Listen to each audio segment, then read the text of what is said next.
नमस्कार, आप देख रहे हैं बीएन मीडिया न्यूज पर। आज जो है हमारे साथ मौजूद है किसी चेहरे के मोहताज नहीं, दिनेश कुमार मौर्य जी, सर्वलोक हित समाज पार्टी के राष्ट्रीय उपाध्यक्ष। आज हम इनसे बात करेंगे। क्यों बात करेंगे? सबसे पहला प्रश्न उठता है, आज इस दौर में 2024 इलेक्शन यानी लोकसभा 2024 का इलेक्शन जो है अभी जारी है, और इस जारी में ये खास मेहमान के रूप में हमारे साथ आए हैं। मैदान में उतर रहे हैं बक्सर से, बक्सर लोकसभा से दिनेश कुमार मौर्य जी मैदान में उतर रहे हैं, और इनसे जो है बेबाकी के साथ मेरा सवाल रहेगा। तो चलते हैं, बात करते हैं इनसे। परिचय के साथ जो है, परिचय क्या है सर? सबसे पहले आपको और आपके चैनल के जितने भी दर्शक हैं उनको धन्यवाद। मेरा नाम दिनेश कुमार मौर्य है जी, और मैं सर्वलोक हित समाज पार्टी का राष्ट्रीय उपाध्यक्ष हूँ, और पार्टी ने मुझे इस पर लोगों के डिमांड पर बक्सर जिला में लोकसभा का प्रत्याशी बनाया है। अच्छा सर जी, ये बताइए कि आपने पहले भी मैदान में कभी उतरे थे या फिर पहली बार जो है मैदान में संसदीय क्षेत्र में उतर रहे हैं? देखिए, अभी तक हम लोग सामाजिक क्षेत्र में काम कर रहे थे जी। लगभग 20-22 बरस तक हम लोगों ने समाज का सेवा किया है, और अब हम लोग को ये लगा कि समाज का जो सेवा हम लोग कर रहे हैं तो अच्छी बात है जी, लेकिन समाज का सेवा सही तरीके से अगर करना है तो राजनीतिक क्षेत्र में जाकर के, और वहां से अगर उपलब्धि मिलती है जी, तो लोगों को सेवा करने में और अच्छा रहेगा, उनको उससे ज्यादा सहयोग मिलेगा। खासतौर से हम लोग तो राजनीतिक सामाजिक सेवा करने के लिए ही शुरू से ही लगे हुए हैं। अच्छा एक चीज बताइए सर, आप कि बहुत सारे लोग जो है पढ़ते लिखते हैं और पढ़ने लिखने के बाद जो है नौकरी की तलाश करते हैं या फिर अन्य क्षेत्रों में जाते हैं, बिजनेस करते हैं, एक बड़ा बिजनेसमैन बनते हैं। आपने जो है 20 वर्ष, आपने कहा कि 20 वर्ष जो है समाज तो वक्त ही बताएगा। इस चुनाव में आप उतरे हुए हैं, आपका उद्देश्य क्या है? देखिए, ऐसे तो हम लोग किसान परिवार से आते हैं। अच्छा ठीक, हमारे जितने भी पिताजी हो, बाबा हो, सारे लोग खेती ही करते आए हैं जी, हम लोगों भी ने खेती किया है। और नौकरी की जहां तक बात है तो शुरू से ही हमारा नौकरी करने में विश्वास नहीं रहा। अच्छा, कभी हमने प्रयास भी नहीं किया। 1-2 बार परिवार के दबाव में प्रयास किया, लेकिन मन हमारा उधर नहीं लग रहा था। जी, हमारा मन था कि समाज का सेवा अगर करना है तो फ्री रहना पड़ेगा, और उसके लिए हमने जीविकोपार्जन के लिए अपना व्यवसाय किया। व्यवसाय को करते हुए हमने समाज को सेवा किया, और समाज का सेवा करते करते जितनी भी हमारी टीम है और हमको चाहने वाले जितने भी लोग हैं, उनका कहना था कि समाज सेवा अगर हम लोग सही ढंग से करना है तो राजनीतिक क्षेत्र में आया जाए, और राजनीति में आकर के ही समाज का सेवा किया जाए। और उसी सिलसिले में फर्स्ट बार ही कही हम लोग का कोई पारिवारिक ग्राउंड नहीं है राजनीति का। हाँ, हमारे बाबा थे एक बार, बहुत 22-24 साल पहले वो गांव के मुखिया हुआ करते थे, लेकिन उस तरह का हम लोग राजनीतिक ग्राउंड नहीं है। हाँ, लेकिन समाज आपके बाबा जी, हमारे बाबा एक बार मुखिया थे जी। बहुत बढ़िया बात है।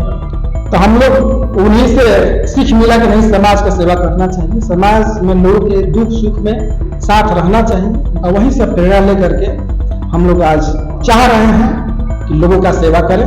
लोगों की सेवा करने के लिए हम मैदान में उतरे जी।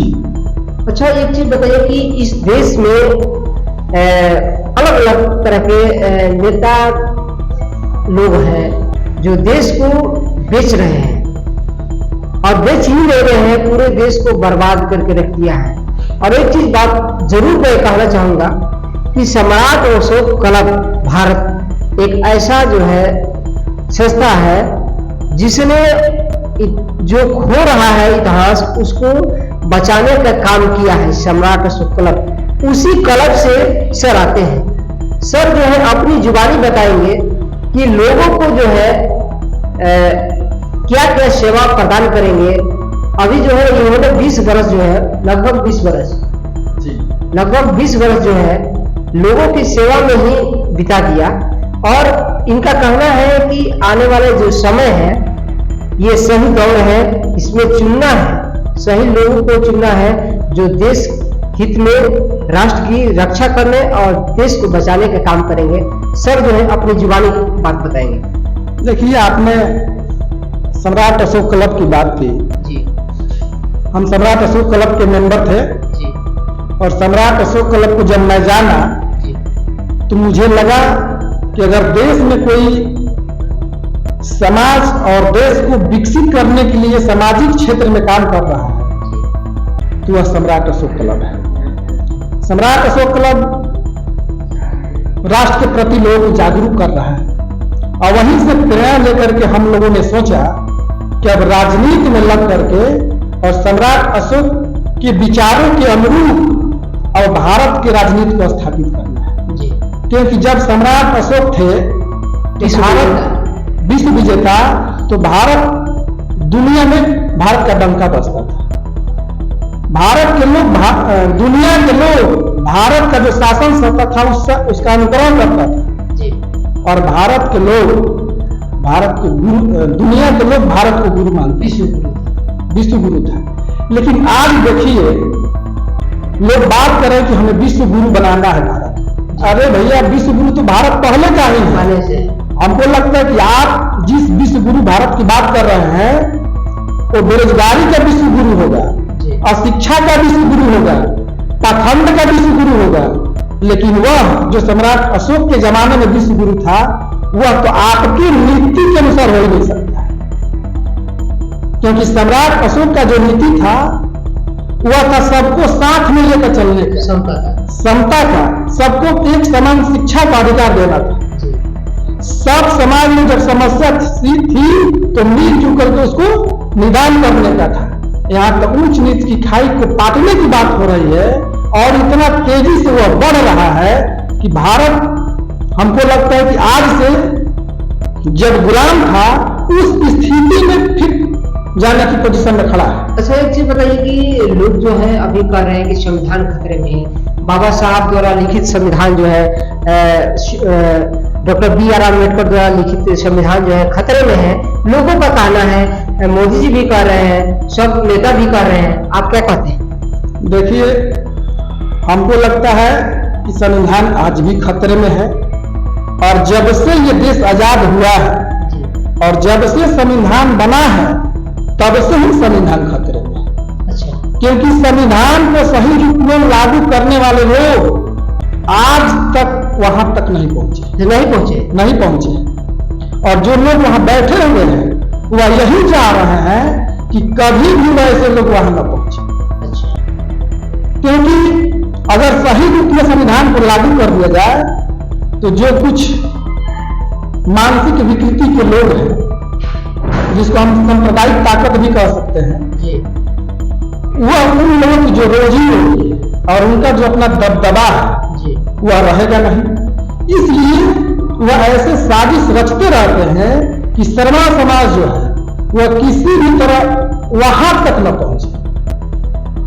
अच्छा, एक चीज बताइए कि अभी जिन महापुरुषों का अभी इतिहास बाकी रह गया है, जो लोगों का सपना था वो सावित्रीबाई फुले थी, फातिमा शेख थी, उसके बाद जो है ये जो है भारत की प्रथम शिक्षिका थी और शिक्षा की देवी इसको कहा जाता है सावित्रीबाई फुले को। इसके अलावा जो है बहुत सारे बहुजन नेता है, उसमें डॉक्टर बी.आर. अम्बेडकर जो संविधान निर्माता है। ऐसे लोगों का इतिहास जो है अभी बचाने के लिए और जो है अभी सम्राट अशोक विश्व विजेता जो है जिनका अभी इतिहास खो रहा है, उसको बचाने के लिए जो है आप क्या सोचे हैं? देखिए, किसी भी महापुरुष का जो इतिहास है, इतिहास उसका विचार ही होता है जी। क्योंकि कोई भी महापुरुष जिस विचारधारा पर चल करके यहाँ से छोड़ के गए हैं, तो पहले उस विचारधारा को बनाए, फिर उस पर चले और जाने के बाद वो छूट गया। तो आज जो पीढ़ी है पहले उस महापुरुष के विचारों को सही ढंग से पढ़े नहीं, सही ढंग से पढ़े। अब पढ़ने के बाद उस पर चलने का प्रयास करें। और जब चलेंगे और वही विचार लोगों तक फैलाएंगे, धीरे धीरे समाज का निर्माण होगा। और जब उस तरह के समाज का निर्माण होगा, तब जाकर के फिर भारत पुनः सम्राट अशोक और अंबेडकर का भारत बन सकता है। लेकिन अभी कुछ देर पहले आप क्वेश्चन किए थे कि भारत की आज जो स्थिति है वो किस तरह है। अभी मैं देख रहा हूं कि लोग कह रहे हैं कि एक इंडिया है और एक एनडीए है। अब ये मत कहिए क्या क्या लेके चले गए, इनका तो यही काम है, इनका काम है लोगों को बरगलाते रहना, बक्सर के नाम पर भागलपुर में काम करते रहना। और इस बार तो लोग देख रहे हैं इनके साथ क्या हासिल होने वाला है जी। तो ये जो समस्या है, कभी भी किसान की समस्या को लेकर के ये संसद में अपनी बात को नहीं रखा। और हम लोग अगर ताकत मिलती है, हम लोग गंभीर तरीके से पूरी दमखम के साथ अपनी बात को रखेंगे और समस्या के किसान की समस्या का समाधान करने का पुरजोर प्रयास करेंगे। चलिए, आपसे जो है अंतिम सवाल रहेगा। अंतिम सवाल ये रहेगा कि जो है आप अपने क्षेत्र के, बक्सर क्षेत्र के जनता को आप जो है क्या शुभकामना संदेश देंगे, जो है यहाँ की जनता जो है सही तरीके से जीवन यापन कर सके और किसी तरह का उन पर जो है आपत्ति न आए, और जो है जो रियल जीवन होता है उस जीवन को जो है जी सके। देखिए, बक्सर लोकसभा क्षेत्र तो हमारा परिवार है जी। हम लोग हमेशा घूमते रहते हैं और मैं आपसे ये कहता हूं कि अगर जनता हमको समर्थन करती है जी, तो सम्राट अशोक के शासन नीति का पहला प्रारूप का झलक बक्सर संसदीय क्षेत्र से आपको दिखेगा। बिल्कुल दिखेगा। उसका यही से स्टार्ट होगा कि कैसे एक अपने क्षेत्र का जो सांसद होते हैं, क्षेत्र में कैसे काम करना चाहिए, लोगों के साथ मिलजुल कर कैसे रहना चाहिए, यहां से एक मिसाल कायम होगा। और इस पर हम लोग जो बोलेंगे उस पर काम करेंगे। ऐसा नहीं है कि आज बोल दिए और उन लोगों जैसा जुमला हो गया। हम लोग जुमलेबाजी नहीं करते हैं, जो कहेंगे वो करेंगे और नहीं तो फिर कहेंगे नहीं। और सम्राट अशोक का जो शासन नीति था, सबको समान रूप से देखना, सबको समान रूप से मिलना, चाहे कहीं पर भी हो, अगर लोगों के पास समस्या जो हमसे मिलना चाहते हैं तो बखूबी हम लोग उसके लिए तैयार रहेंगे।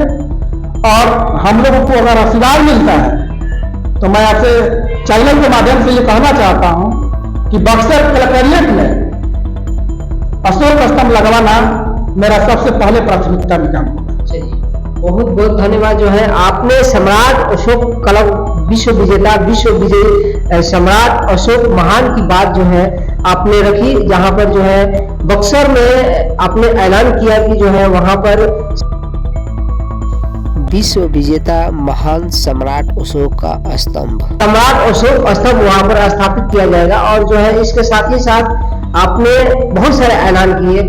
इस तरह के जो है आपने इस तरह के जुमलेबाजी और इस तरह के ऐसे वादे नहीं किए जो सामने न दिखे। आप जो है देख रहे थे BN मीडिया न्यूज पर, आपके साथ जो है पहला इंटरव्यू इनका हम दिखा रहे हैं। हम फिर बात करवाएंगे, मैदान में उतर गए हैं और उसका ग्राउंड रिपोर्टिंग भी हम दिखाएंगे, किस तरह से जनता से मिल रहे हैं, जनता के दर्द को, उनके समस्याओं को किस तरह से जो बखूबी से उनको जानेंगे, उसकी समस्याओं का निदान करेंगे। ये तो वक्त ही बताएगा, लेकिन जो है मैदान में ये आपको हम बता दिए कि मैदान में उतर चुके हैं सम्राट अशोक क्लब भारत के द्वारा सर्वलोकहित समाज पार्टी के माध्यम से दिनेश कुमार मौर्य और आपके साथ बैजनाथ सिंह। आप देखते रहिए BN मीडिया न्यूज पर, लगातार आपको जो है इस तरह का एपिसोड हम दिखाते रहेंगे। पॉलिटिकल एपिसोड लोकसभा से रिलेटेड अब जो है एकदम चालू हो चुका है। जय भारत। ओके।